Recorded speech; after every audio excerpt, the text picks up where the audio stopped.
Hey folks, Michael Kelsey here in the OCA office on this September the 28th, this last partial week of September.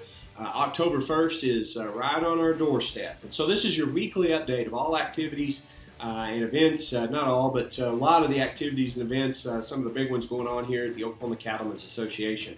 Last week, I'm sure you're familiar, there was a lawsuit filed in federal district court here in Oklahoma regarding the language that we have in statutes. It's found in Title II of Oklahoma statute. It's a direct result of some of our priority legislation this past year with HB 3806. And by the way, much appreciation to Representative Tony Hassenbach, Senator Michael Bergstrom, the entire legislature, both the House and Senate, for overwhelmingly adopting this legislation, and then of course to Governor Stitt for signing it into law rather quickly. HB 3806 does this. It clearly states that beef must come from a beef animal. That's in state statute. Beef must come from a beef animal.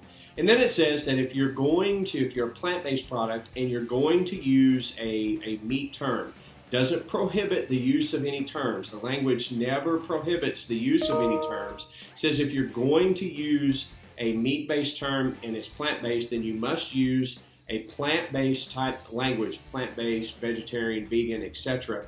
And it must be in uniform type or uniform font. Very clear. It's different from some of the other state legislation because it doesn't outright prohibit terms such as burger or jerky or some of those sausage, some of those types of things. But it does clearly state that if you're a plant-based and you're going to try to pirate, if you will, a neat name, then you must indicate in uniform size on the product. The product name must be plant-based, vegetarian, vegan, or something along those lines. We look very much forward to helping Oklahoma defend this law.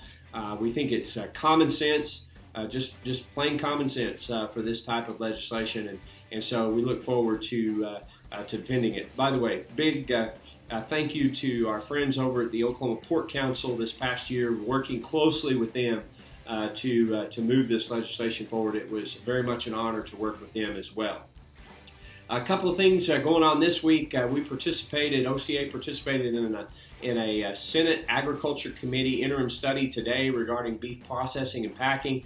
Chairman Casey Murdoch did a great job assembling some good speakers, just really kind of a diverse group of speakers, talking about some of the regulations that are in place, mainly on the state level, but some degree on the federal level, mainly on the state level to try to ease some of those regulatory burdens in order for us to continue to build packing and processing capacity here in the state. Also talking about some of the challenges that maybe are non-regulatory, just challenges in that industry, such as rendering. Valley Protein was there. We were very appreciative I was very appreciative to see them in the list of speakers. They did a great job talking about rendering and the challenges of rendering, and then how important that is to added capacity. Lots of great speakers, a good study. I thought Senator Murdoch did a really nice job in pulling that together, so where we talk about opportunities. Yes, we have to talk about the challenges, but talk about the opportunities that we have here in Oklahoma to build packing capacity. One thing we talked about was the importance of adding state inspectors, and we need some more funding for state inspectors. And here's what's critical. As you're out talking to your representatives and your senator in your local area, indicate to them that the importance of having more state inspectors. And here's one reason. There's multiple reasons. Here's one reason why it's very important. More state inspectors are a direct benefit to Oklahoma beef producers and a direct benefit to Oklahoma consumers.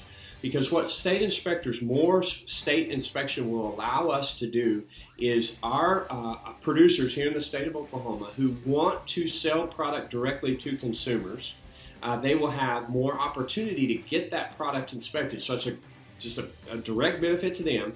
And then those Oklahoma consumers that want to purchase more locally from a local Oklahoma base, they'll have more access, if you will, and so it directly benefits Oklahoma consumers. I think this is a great opportunity to build state packing capacity by adding inspectors, making sure that we keep the capacity that we're building, make sure we're keeping our producers, especially our small producers that are selling just a few head on an annual basis, that they have the ability to continue to do that. So very important. Great interim study today. Chairman Murdoch did a good job with that. Our Ranch Rodeo Committee met today also to kind of summarize our 2020 Ranch Rodeo. We're finalizing the financials of that program, as well as pulling that together so that we'll know what our donation can be to the Children's Hospital Foundation. We're very blessed. The event came off very well. Looks like we're going to be able to make another very nice donation to the Children's Hospital Foundation. That's why we do that event. It's just a great event to, as you know, those of you that come to help that Children's Hospital Foundation that we're just so blessed to be able to have here in the state of Oklahoma.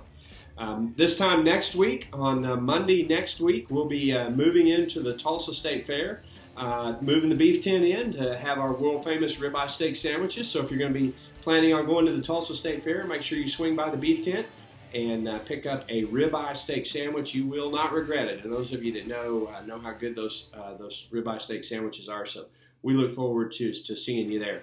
Lots of other activities going on, lots of things going on this week, whether it be continuing to meet with legislators, continuing to meet with candidates. Lots of other, two of our task forces are meeting, our bylaws task force, as well as our strategic planning task force is going to meet later this week. Lots of things going on as we get ready for the fall season. Watch for your magazine coming next week. 12 fall gatherings coming up this fall across the state of Oklahoma. Find the fall gathering that's close to you. We look forward to seeing you there. Until next week, have a great week. Enjoy this cooler weather. We'll talk to you soon.